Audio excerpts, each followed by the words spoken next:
এই শীতের দিনে তো মোটামুটি সবার বাড়িতেই রাতে রুটি পরোটা চলতেই থাকে। তো চলো আজকে তোমাদেরকে এই রুটির সাথেই খাওয়ার একটা পারফেক্ট রেসিপি শেয়ার করি। তো কিছুই না, প্রথমে কড়াইতে তেল দিয়ে আমি এখানে 2টো ডিম নিয়ে ভালো করে ভেজে নিয়েছি। আর ডিমটা ঝুড়ো ঝুড়ো করে ভালো করে ভেজে নিতে হবে।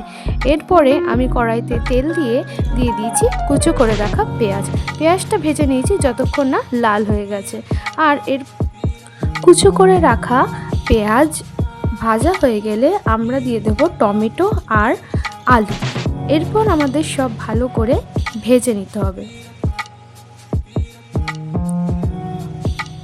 এরপর ভাজা হয়ে গেলে আমি দিয়ে দিয়েছি নুন, আদা রসুনের বাটা, হালকা করে কষিয়ে নেব মশলাটাকে। এরপরেই আমাদের যে মশলা কষানোর সময় দিতে হয়, হলুদ, লঙ্কার গুঁড়ো, জিরের গুঁড়ো, ধনের গুঁড়ো, অল্প চিনি দিয়ে মশলাটাকে খুব সুন্দর করে কষিয়ে নিতে হবে যতক্ষণ না আলুটা প্রায় সেদ্ধ হয়ে আসছে আর মশলা থেকে তেল ছেড়ে দিচ্ছে। তো মশলাটা কষতে কষতে আমি আরেকটা পাত্রে এখানে কিছুটা ডাল, আমার এখানে আমি যে ডালটা ইউজ করেছি সেটা হচ্ছে খোসা সমেত মুসুরির ডাল, সেটা আমি একটু ভিজিয়ে রেখেছিলাম। তো সেটাই আমি কড়াইতে দিয়ে দিয়েছি মশলাটার উপরে।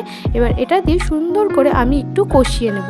তো যতক্ষণ এখানে মশলাটা কষানো হয়ে গেছে ডালটা দিয়ে, এরপরে আমি দিয়ে দিয়েছি অল্প পরিমাণ জল আর কিছুটা কাঁচা লঙ্কা। ডালটা সেদ্ধ হয়ে গেলে ওপর দিয়ে আগের থেকে ভেজে রাখা ডিমের কুচোটা এর মধ্যে দিয়ে দিতে হবে।